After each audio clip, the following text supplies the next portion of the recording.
First is, in a highly competitive field, cryptographers are assigned a value known as a cipher ring, a measure of their prowess in developing complex cryptographic algorithms. Only the legendary cryptographer Dr. Cipher himself holds the cipher rank of 0. Any cryptographer who collaborates directly with Dr. Cipher earns a cipher rank of 1. For others, the rank is calculated as follows. Let's assume cryptographer X has collaborated with a group of colleagues. Among them, cryptographer Y has the lowest cipher rank, say Y. Then X cipher rank becomes Y plus 2. If X cipher rank was initially Y plus 2, then it will remain the same after the collaboration. Any cryptographer with no collaboration chain connected to Dr. Cipher is considered to have a cipher rank of infinity. यहां तक तो इन्होंने general information दी है, उसके बाद इन्होंने question specific information दी है. बच्चों क्या लगता है? सर थोड़ा कॉम्प्लिकेटेड है समझने में. फर्स्ट इंप्रेशन क्या है? कॉम्प्लिकेटेड है. हाँ मतलब समझने में एक समझ ही बार नहीं आया. समझ ही नहीं आया. अच्छा, कौन सा बच्चा है जिसको समझ में आ गया?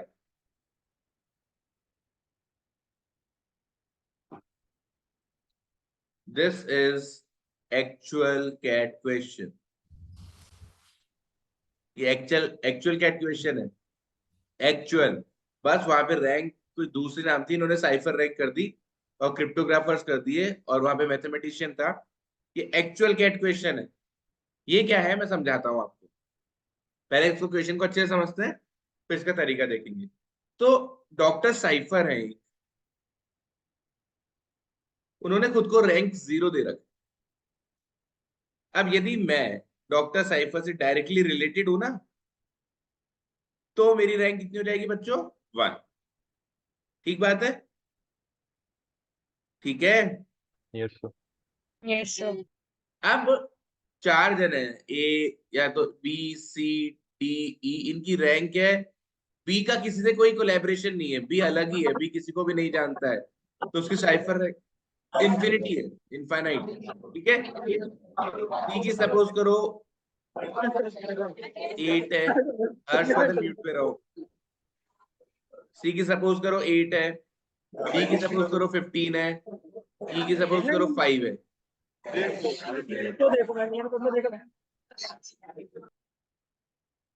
ये सारी रैंक्स हैं.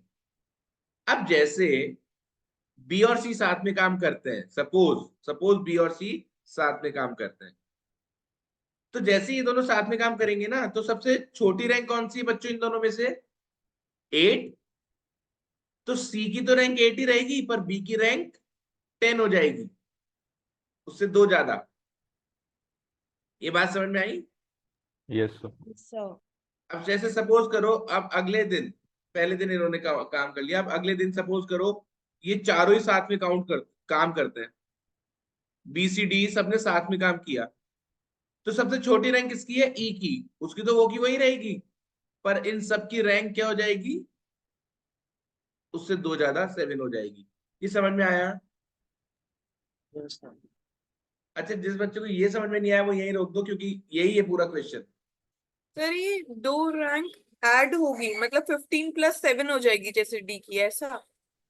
नहीं रे, पहले 15 रैंक थी, अब 7 हो गई है. ऐड का कहाँ बोला मैंने? अच्छा ठीक है सर. अच्छे से क्लियर है बच्चों? आगे चले. Yes sir.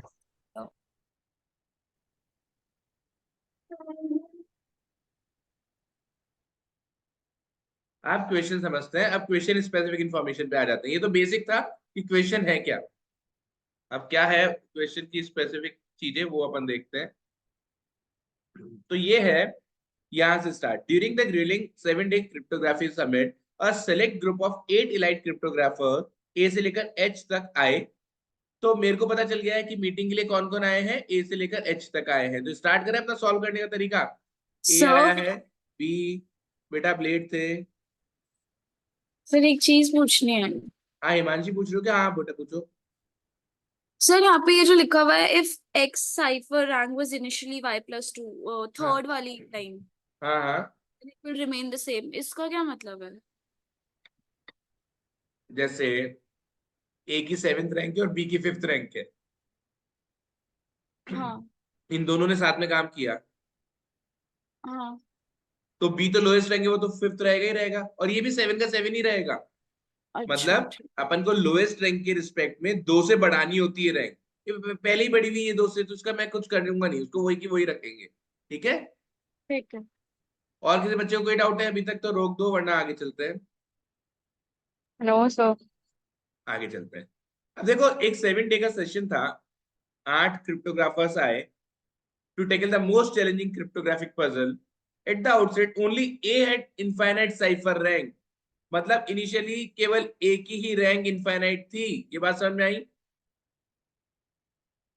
And no one in the group had a cipher rank lower than F. F से cipher rank किसी की भी कम नहीं थी। ये लोएस्ट है, मतलब ये सबसे अच्छा बंदा है, ये मान लो सबसे ज्यादा लिंक्ड है ये डॉक्टर साइफर से। इससे छोटी रैंक किसी की भी नहीं है। ठीक है। On day 3 of the summit, अब ये इनिशियल डे था, डे 0 मान लो। डे 3 पर क्या हुआ बच्चों? डे 3 पर, अच्छा 1 2 का कुछ दे नहीं रखा है तो कोई दिक्कत नहीं है। F collaborated with A and C to develop a ground breaking algorithm. F ने इनसे कोलैबोरेट किया, तो एफ की रैंक कितनी हो गई? एफ तो लोएस्ट था ना, यस सर। तो एफ तो एफ ही रहेगा। लोएस्ट रैंक तो चेंज नहीं हो रही। और ए की रैंक कितनी हो गई बच्चों? F+2 वेरी 10 गुड, हो जाएगी। F+2। और सी की रैंक कितनी हो गई? सी की इनिशियल रैंक मुझे नहीं पता, पर अब रैंक कितनी हो गई है सी की? सर इसमें 10 क्यों नहीं हुआ? 10। इसमें आपने बोला था एफ की लोएस्ट है तो ए और सी की +2 होके 10 नहीं होनी चाहिए थी। 10 कहां से आ गया आपने बेटा? +2 रैंक होनी चाहिए थी ना, तो आपने F+2 क्यों लिखा? 10 नहीं होगा? अरे इनके आपस में रैंक नहीं है कि 1 2 3 4 5 6 7 8 ऐसे रैंक्स नहीं है। ये 10 ला अच्छा कहां से रहे हो बेटा आप? अच्छा सर, सॉरी सॉरी। जो भी सी की रैंक थी ना, जो भी सी की रैंक थी, अब वो F+2 हो गई है। Okay sir. This collaboration decrease the average cipher rank of the group to 4। यहां पर आके एवरेज 4 का हो गया है बच्चों, एवरेज 4। मतलब यहाँ का टोटल कितना हो गया इन सारी रैंक्स का? 32। 32, क्योंकि 8 जने हैं और उनका टोटल अपना कितना आ रहा है? एवरेज 4। तो इनका टोटल 32 आ जाएगा। ये बात समझ में आई सबको? Yes sir. Notably, the cipher rank of BDEG remained unaffected. अरे भाई साहब, BDEG की जो रैंक थी ना, वो अनअफेक्टेड रही। इसका मतलब बी की बी ही रही, डी की डी ही रही, ई की ई ही रही, जी की जी ही रही। सही बात बोल रहा हूं मैं? सर एच के लिए भी बोला हुआ है। और एच के लिए भी बोला है, सॉरी, तो एच की भी एच ही रही। इनकी रैंक में कोई भी चेंज नहीं आया। ये बात समझ में आई? Yes sir. Yes sir. ठीक है। By the end of day 3, 5 cryptographers had identical cipher rank और रिमेनिंग 3 की डिफरेंट थी। मतलब ये जो 3 डे वाले कॉलम में वैल्यूज है ना, इसमें 3 वैल्यू तो डिफरेंट होंगी और 5 वैल्यू अपनी सेम होंगी। बच्चों कौन सी 5 वैल्यू सेम हो सकती है?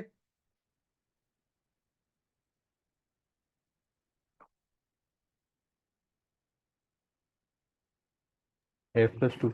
यार सर F+2 5 होगी या ना फिर 3? ऑब्वियसली यार। केवल एक ही वैल्यू है जो 5 बार रिपीट हुई है, तो वो F+2 के अलावा क्या हो सकती है?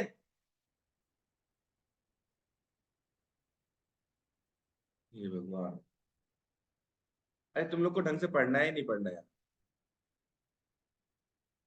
नहीं समझ में आया तो बोला करो। सर F+2 ही होगी ना, क्योंकि वो 2 बार आ रही है तो बाकी भी जब आएगी। मैं बोल रहा हूँ यहाँ पे कि सारी वैल्यू डिफरेंट है और एक वैल्यू जो 5 बार रिपीट हुई है, और यहाँ पर F+2 रिपीट होता हुआ दिख रहा है, तो ऑब्वियसली जो रिपीट होने वाली वैल्यू है वो F+2 ही हो सकती है और कुछ नहीं हो सकती है। Yes sir. तो इसका मतलब यहाँ पर 5 बार तो F+2 आएगा। बोलो आएगा या नहीं आएगा? Yes sir. ये F का कुछ नहीं बिगाड़ सकते अपन, F तो F रहेगा ही रहेगा। क्यों? क्योंकि ये तो वैल्यू गिवन है अपन को, लोएस्ट है, ये तो किसी और की थी नहीं। है ना। Yes. और बाकी दो वैल्यूज, अच्छा आप इसमें से f+2 b है या d है या e है मुझे नहीं पता, पर कोई से 3 लोग और f+2 पर है। और बाकी की वैल्यू मैं मान लेता हूँ, एक की x मान लेता हूँ, एक की y मान लेता हूँ, और ये सब मिलाकर 32 होना चाहिए क्या? Yes, sir. Yes sir. अच्छा ये x किसकी y किसकी मेरे को नहीं पता, पर मेरे को पता है ये डेफिनेटली वैल्यू e की है, f की है सॉरी, और कुछ 5 वैल्यू f+2 है, तो 6 तो यही हो गई वैल्यूज। कोई दो बची हुई वैल्यू x और y मान लो, कुल मिलाकर 32 होना चाहिए। ठीक है आगे चलते हैं। Further more no other collaboration occurred on third and fourth day. अब कोई भी कोलैबोरेशन नहीं हुआ है थर्ड और फोर्थ डे को। ऑन डे 5, डे 5 पर आ जाओ। डे 5 पर क्या हुआ है? E collaborated with F और सबका एवरेज 0.5 से कम हो गया, सबका एवरेज 0.5 से कम हो गया, मतलब 4 का 3.5 हो गया, तो सबका टोटल 28 हो गया इसका 28 मतलब। और ये कब हुआ है? जब E ने F से कोलैबोरेट किया है, और कुछ भी चेंज नहीं है बच्चों। A की रैंक क्या रही होगी? f+2 ही रही होगी। B की B रही होगी। C की f+2 ही रही होगी। D किस किस का कोलैबोरेशन हुआ है? केवल E और F का। D की D रही होगी। E और F का कोलैबोरेशन होने से रैंक में इतना चेंज आ गया। इसका मतलब ये जो E था यहां पर तो आके f+2 हो गया है। हाँ, sir. F से कोलैबोरेट किया ना, तो यहां पर आके हम्म. f+2 हो गया है। पर भैया मेरे को एक बात पता चल गई कि इस वैल्यू और इस वैल्यू में 4 का डिफरेंस है, क्योंकि 4 कम कैसे हुआ? वरना केवल एक ही तो चेंज हुआ है। इसका मतलब जो 4 कम हुआ है वो उसकी वजह से ही हुआ है। तो क्या मैं ऐसा लिख सकता हूं कि E minus f+2 is equal to 4? Yes sir. Yes Sir, sir एक बार ये वाली चीज वापस दोबारा बताता बताइएगा. हूँ बेटा, ये टोटल 38 का 28, 32 का 28 कैसे हो गया? कैसे हो गया? f+2 हो केवल गया एक ही 15 चेंज हुआ पे. है। हाँ. F की तो लोएस्ट रैंक है, वो तो चेंज करेगा नहीं अपनी रैंक, वो तो F की F ही रहेगी। इसका हाँ. मतलब केवल E की रैंक चेंज होने की वजह से ये चेंज आ गया। हाँ है ना? हम्म.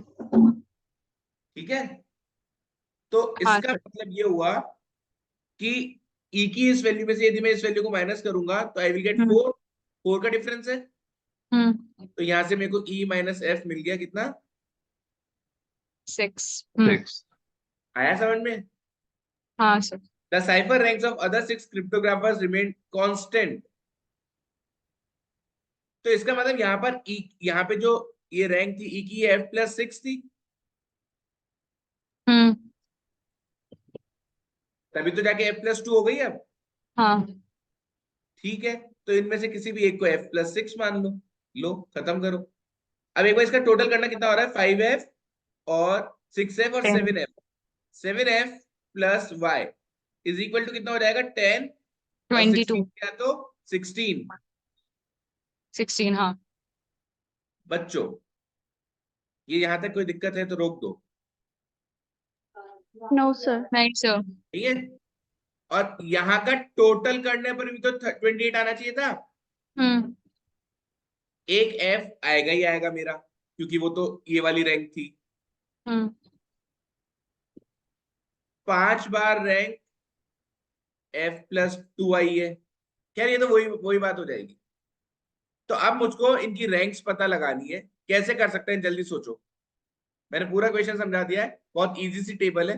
कैसे कर सकते हैं जल्दी सोचो, 2-3 मिनट लो, करके दिखाओ। बच्चों यहीं पे दिमाग लगा लेते तो क्वेश्चन यहीं खत्म हो जाता। ये 7f plus Y equal to 16 है, f की क्या वैल्यू ले सकता हूँ? 1 या 2. 1 या 2? 2 ले लो। हाँ. हाँ. तो y2 आ जाएगा. पॉसिबल ही नहीं है, क्योंकि f तो लोएस्ट था, तो दोनों वैल्यू सेम कैसे हो गई? हम्म. तो f कितना है? 1. 1।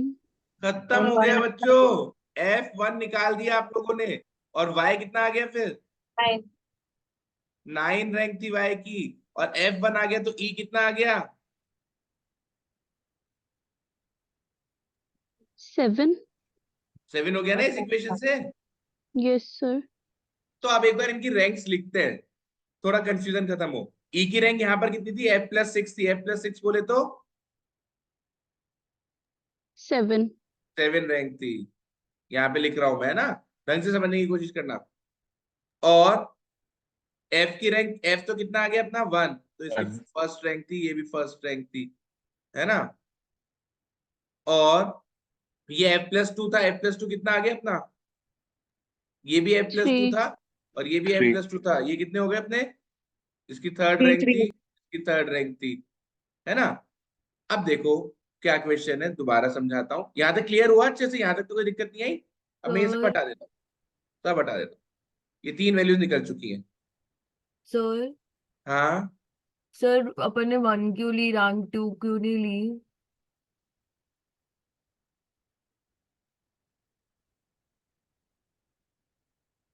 ये था, हाँ ले लो 2, तो y भी 2 आ रहा है। दो रैंक सेम नहीं है, F लोएस्ट दे रखी है rank upon. Okay and sir फिर ओके ठीक है, समझ गई सर, ठीक है ठीक है ठीक है। ठीक है बच्चों, ये क्लियर हुआ, बहुत अच्छा। अच्छा, बहुत अच्छा, क्या बोलूं इस क्वेश्चन को, एक्चुअल कैट का क्वेश्चन नहीं है, एक्चुअल कैट का। तो अच्छे वाली तो बात ही छोड़ो, अच्छा तो है ही है, नो डाउट है ना। अब यहाँ की रैंक्स देखो, ये F+2 मतलब 3 3 3 1, ये रैंक्स आ गई हैं। क्लियर है। Yes, sir. yes sir अब yes डी डी जी और एच, बी डी जी और एच, बच्चों ये 4 वैल्यू बची है, इनमें से 3 वैल्यू तो 3 होंगी। ये दे रखा था ना 5 वैल्यू सेम है, yes sir तो 3 वैल्यू 3 होंगी, तो बची हुई एक वैल्यू कितनी होगी, 9 9 होगी। वो अपन ने निकाला भी ना, y 9 आ रहा है। तो अब मुझको ये पता चल चुका है कि इन इसकी वैल्यू 3 या 9 3 या 9 3 या 9 3 या 9 में से ही कुछ आएगी। ये भी बात समझ में आ गई, yes ठीक है। और यदि ये सब समझ में आ गया तो क्वेश्चंस पे आ जाओ। पहला क्वेश्चन क्या है, what was the highest rank of cryptographers at the end of the conference? At the end of the conference, conference खत्म होने पर मेरे हिसाब से 9 इज द हाईएस्ट रैंक। 9 से ज्यादा कोई आ रही है रैंक?